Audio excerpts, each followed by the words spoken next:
Bismillahirrahmanirrahim. Assalamualaikum warahmatullahi wabarakatuh.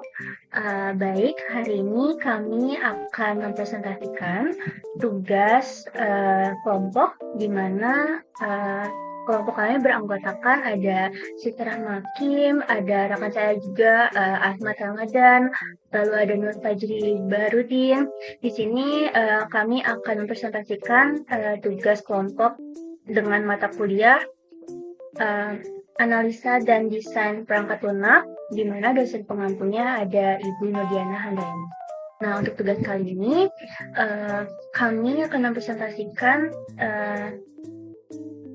sebuah materi di mana judulnya atau subjudulnya di sini ada pengembangan perangkat lunak agile. Nah,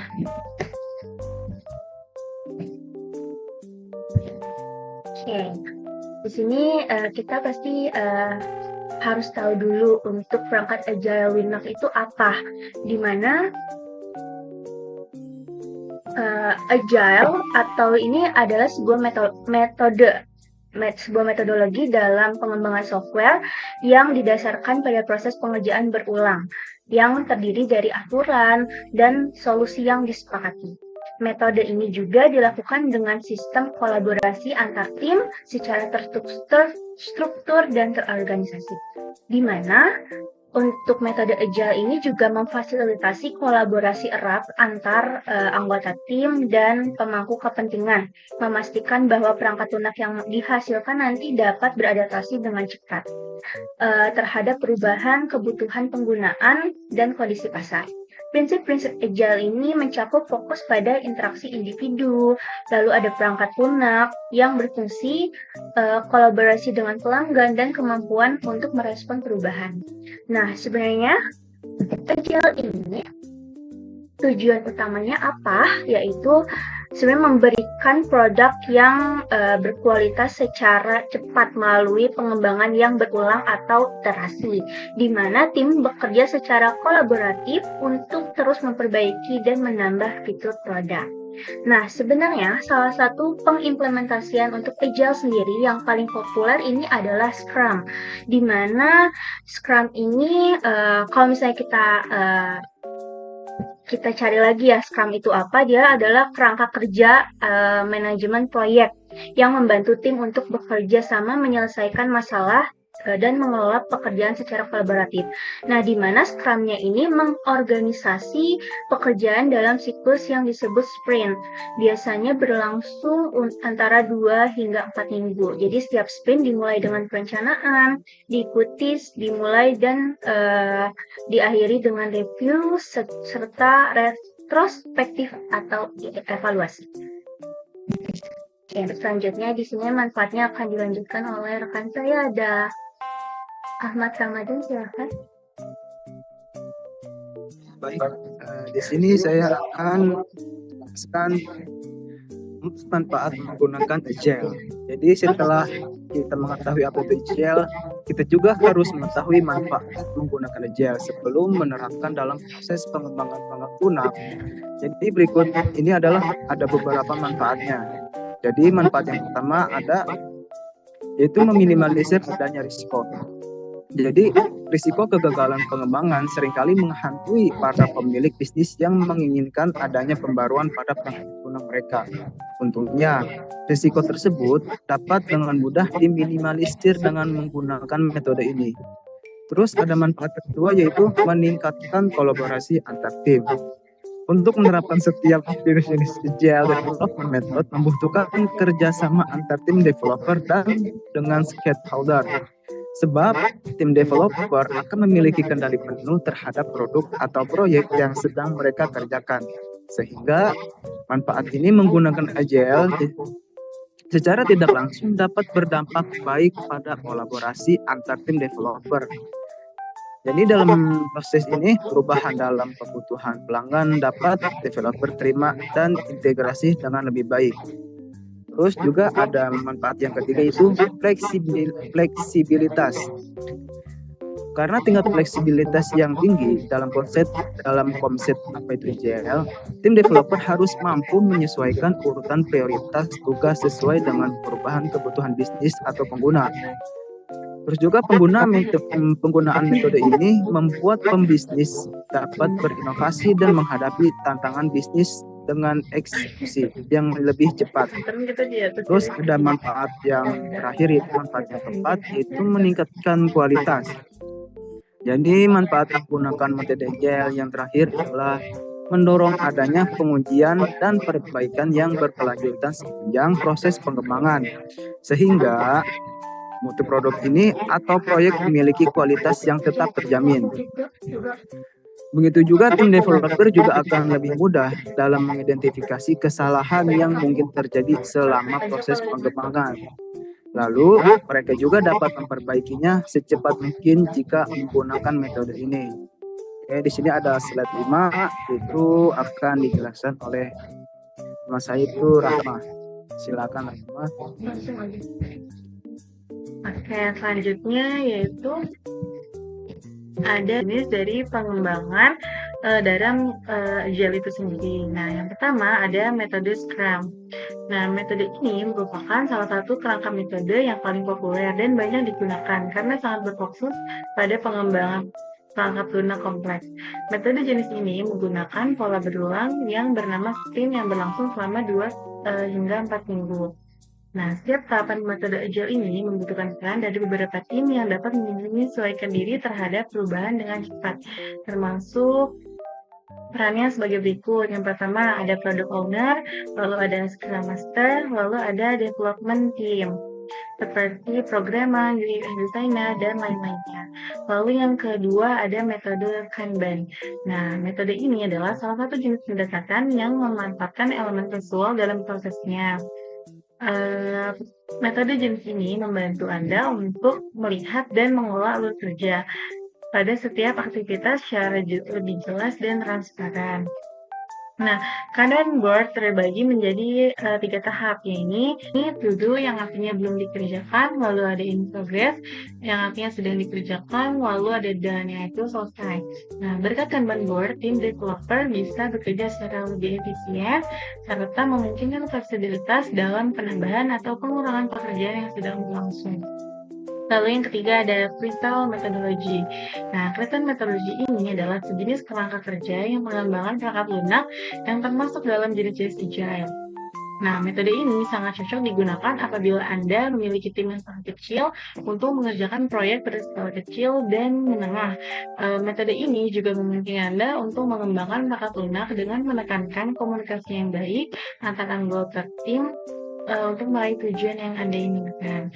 Lalu yang terakhir, yang keempat ada Extreme Programming atau XP. Nah, metode ini adalah salah satu pendekatan dalam memahami apa itu agile yang berfokus pada menghasilkan perangkat lunak yang berkualitas tinggi.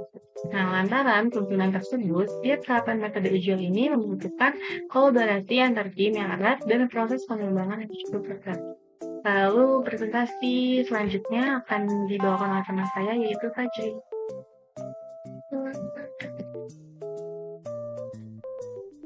Terima kasih buat Rahma atas kesempatannya untuk berbicara. Kita lanjut. Oke, untuk tahapan-tahapan metode agile itu ada 6. Biasanya yang pertama itu perencanaan, implementasi, testing, dokumentasi, deployment, pemeliharaan.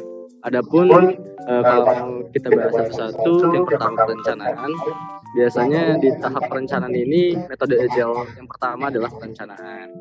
Pada tahapan ini harus menentukan rencana bersama dengan tim. Sebelum kita masuk ke ranah pemrograman, masuk ke ranah deployment atau live untuk programming, biasanya dari beberapa programming itu kita mengumpulkan beberapa perencanaan untuk pengembangan dari software maupun sampai output dari software tersebut. Terus setelah kita melakukan perencanaan yang sesuai dan satu arah dari masing-masing divisi, biasanya kita langsung mengimplementasikan. Nah, pada tahap ini biasanya perencanaan pada perangkat lunak. Langkah selanjutnya adalah implementasi. Anda sudah bisa melakukan pengkodean atau coding biasanya kita. Nah, pada tahap ini pun dibagi sebetulnya menjadi 2, setahu saya. ada yang namanya UI UX designer, ada yang namanya product developer, dan ada backend developer.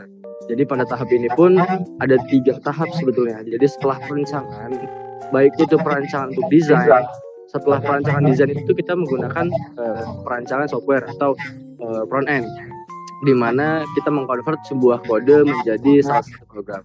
Setelah rancangan itu selesai, biasanya kita langsung masuk kepada tahap back-end atau pengalihan database seperti itu. Langsung kita masuk ke testing. Setelah pengujian, perencanaan, dan segala macam, kita ngecek terlebih dahulu program yang sudah kita buat. Nah, nggak kalah penting nih dari tahapan ini, dari keseluruhan tahap pengembangan, manfaat menggunakan tahapan testing agile ini untuk memastikan kualitas dan fungsionalitas dari perangkat yang sudah kita buat sebelumnya, seperti itu. Lalu setelah testing biasanya ada documentation atau dokumentasi. Nah, di tahap ini kenapa harus ada tahap dokumentasi? Karena untuk menggambarkan spesifikasi produk yang jelas gitu. Jadi adanya dokumentasi juga ngebantu buat tim developer identifikasi nih, kayak misalkan setelah beberapa program kita buat, biasanya kita ada yang namanya pengumpulan data. Celah-celah dari program-program yang udah kita buat itu biasanya terdokumentasikan. Nah, dari sana kelihatan celah-celahnya di mana, apa saja yang kurang atau apa saja yang harus tidak dipakai dalam suatu program seperti itu. Baru setelah itu semua selesai digunakan, kita masuk kepada tahap deployment. Nah, deployment ini merupakan salah satu yang terpenting. Kenapa dibilang penting? Itu untuk memastikan bahwa perangkat lunak yang udah kita buat itu udah sesuai dengan standar yang jelas gitu. Jadi lagi-lagi udah nggak ada kekurangan, udah nggak ada lagi minus dan segala macam gitu. Udah siap untuk dipakai oleh user seperti itu biasanya. Nah, tahap terakhir di mana setelah kita udah rancangan, pembuatan dan segala macam sampai jadi salah satu program, baru ada yang namanya maintenance atau pemeliharaan, di mana program-program yang udah kita buat ada kalanya di mana tidak terpakai atau memang zamannya yang sudah berubah atau beberapa tools yang udah nggak terpakai lagi pada zamannya, seperti itulah. Oke, kita lanjut ke slide 7 dan 8.